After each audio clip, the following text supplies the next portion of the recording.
Hey guys, Matt the Greeter here. Look at this place. Look at this place I found. Check out these concrete. They look like funnels. Maybe it's for an enormous pour over coffee. I don't know. That's just my guess. That's just my guess. We'll throw a little death wish in there. A little pour over. In heaven, the streams will flow with dark coffee. Anyway, nice old bridge over there. This is a pretty cool place. Big old building. There's some plants up there and stuff. That's nice. So this building, I did a little investigating as I ride through that puddle. It was an old, what was it? Like, I want to say shoebox manufacturing place. And so here in New England, look at that big hole, drive into that thing. Here in New England, it was a lot of manufacturing stuff. So, you know, like Brockton, there was a lot of shoes made. You know, I don't know, Fall River had the whaling and all kinds of, there's a lot of stuff. But here, this old place was a shoe factory, a shoe box factory for a while. I also happen to know that it was, at one point they did some automotive stuff. And so on the bottom floor, if you go in there, there's like a groove, pardon me. Oh, don't look at my, you can unlock my phone now, huh? In the bottom, there's a groove. Pardon my out of breathness here, lack of groove. There's a groove that runs along the, this tractor's name is Fat Alice, by the way. No offense to people named Alice, but anyhow, the groove was for the oils and different fluids from working on the cars to flow down the middle of the shop, and it went out a hole in the floor directly into the river. So this building, that river over there, I don't know if you can see it, actually runs straight under the building.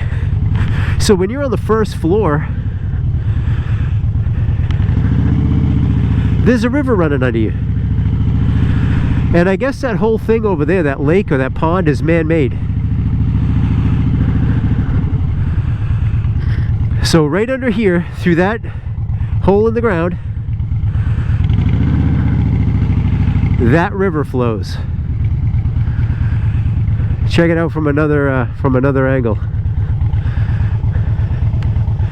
Can you see the river coming out from under that? Isn't that insane?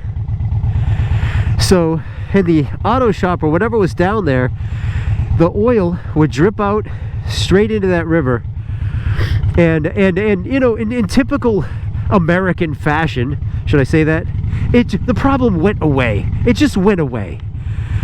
So that's kind of lousy, isn't it?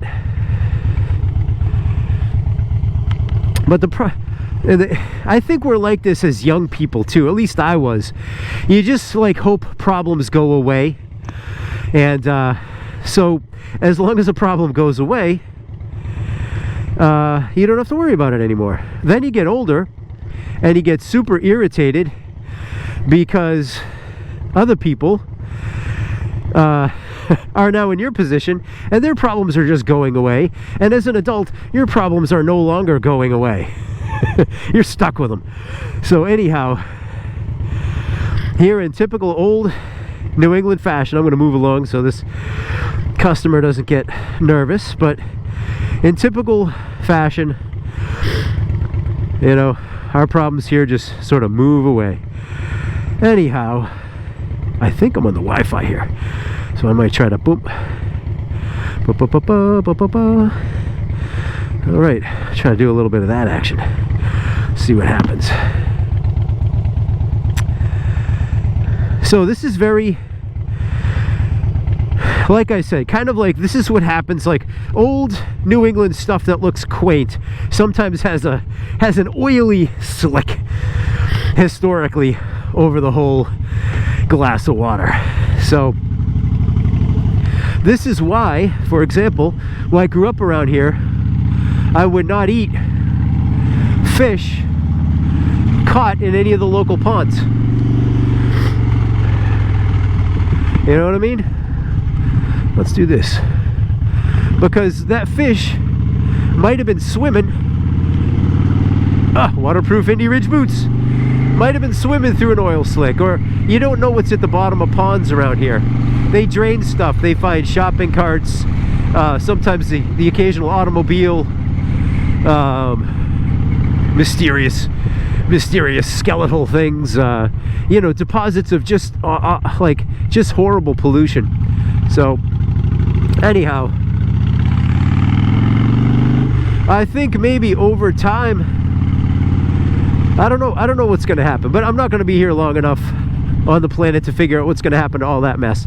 Anyhow, I haven't really talked about anything because I'm trying to concentrate on this and on that, and also trying to get home in one piece.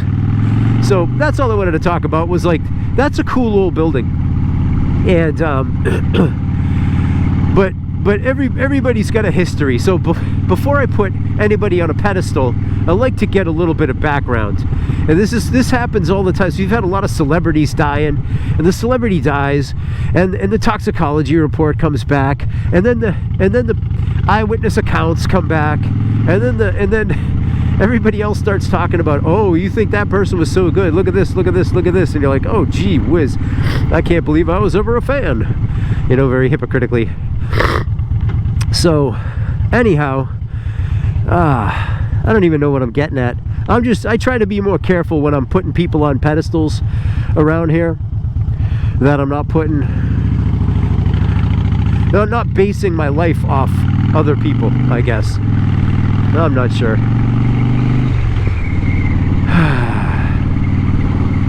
Because here's the thing. Hey, somebody just got in trouble, who will remain unnamed.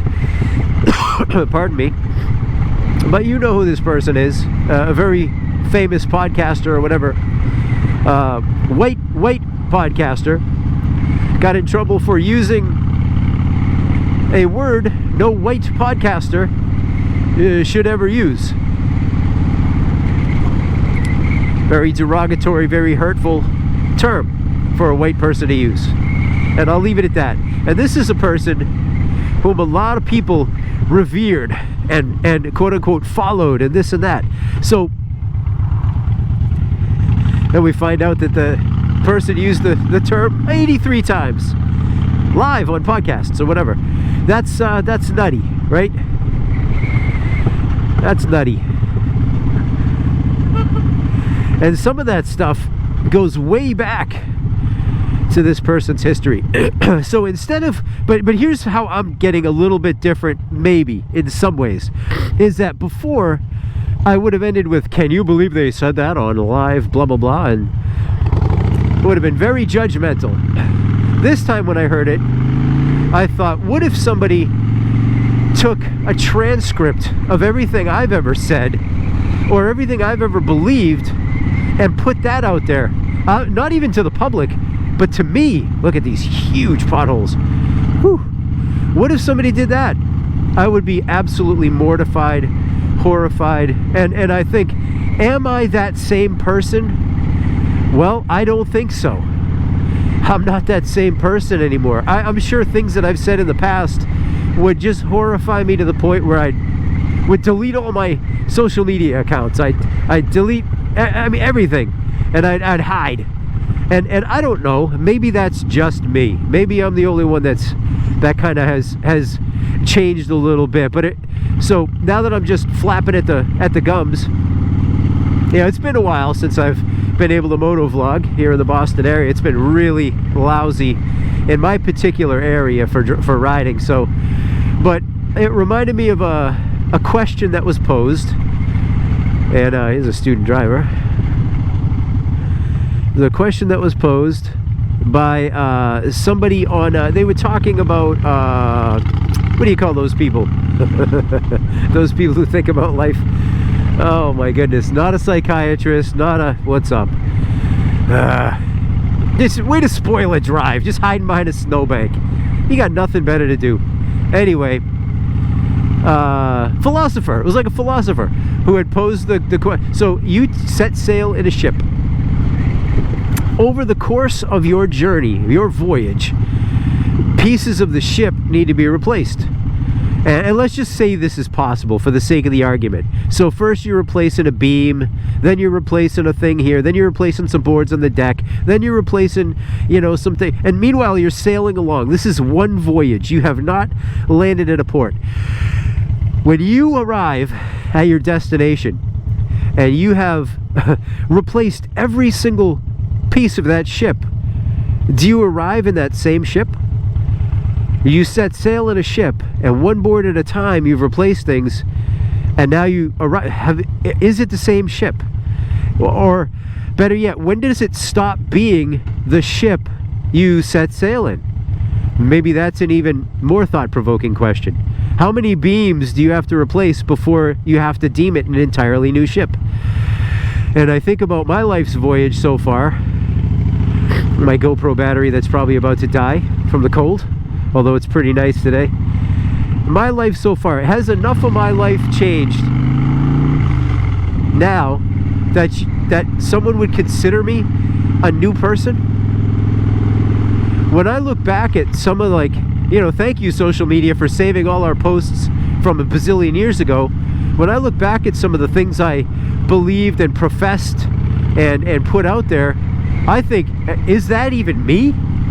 Did I really believe that or think that or say that or spread that nonsense? I don't think so. I think when I look back that I'm grateful. I think I'm an entirely new person in a lot of ways. I got the same name, you know, I got that same name on the side of my hull, but I don't think I'm the same person. And so that's pretty interesting. I don't know, it just got me to thinking about stuff. So, and today, even today, who I am, what I say, what I believe, when I look back, if I make it another 47 years, I'd be older than dirt. But if I made it, you know, if I doubled my life again, or let's just say I tack another 20 on it and look back, tack another 20 onto this life and look back, will I recognize who I am now? Now I'm the same person, like I said, same name on the hull, and but in a way it gives me hope, because sure, when I was younger, I had a great, I'm not being narcissistic, I had a great body.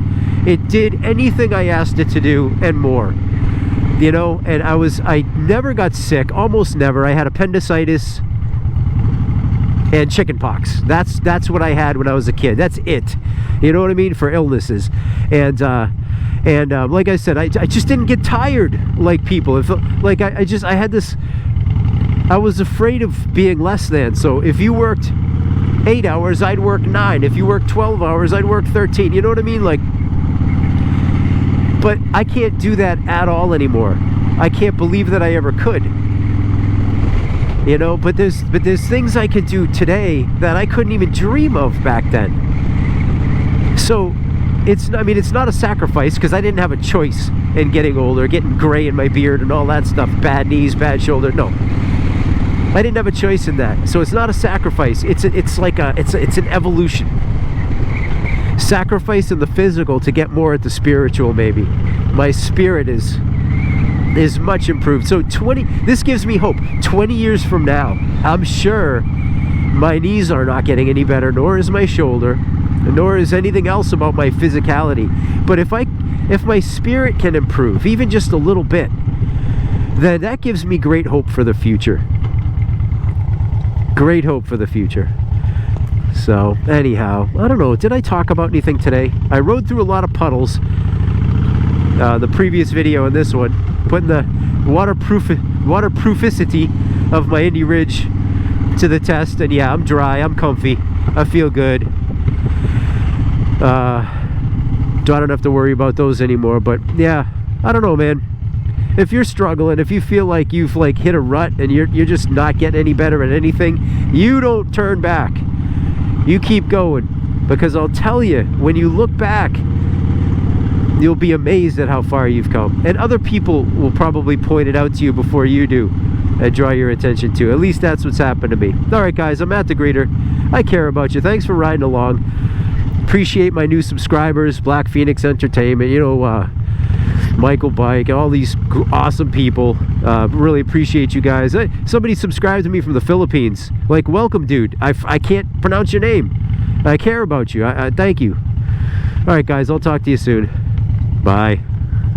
If I can shut my camera off.